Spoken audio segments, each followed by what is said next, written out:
সোনাকে এনে গৌরাঙ্গ প্রভুর সামনে উপস্থাপন করেছেন, দাঁড় করিয়েছেন। দেখলেন যে সোনা যে উজ্জ্বল বর্ণ, ব্রজভাব অঙ্গীকারী গৌরের শ্রী অঙ্গ কান্তি এই সোনার চেয়ে আরো অতি উজ্জ্বল।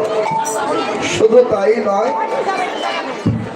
একে গৌরের অঙ্গ কান্তি এমন শোভা,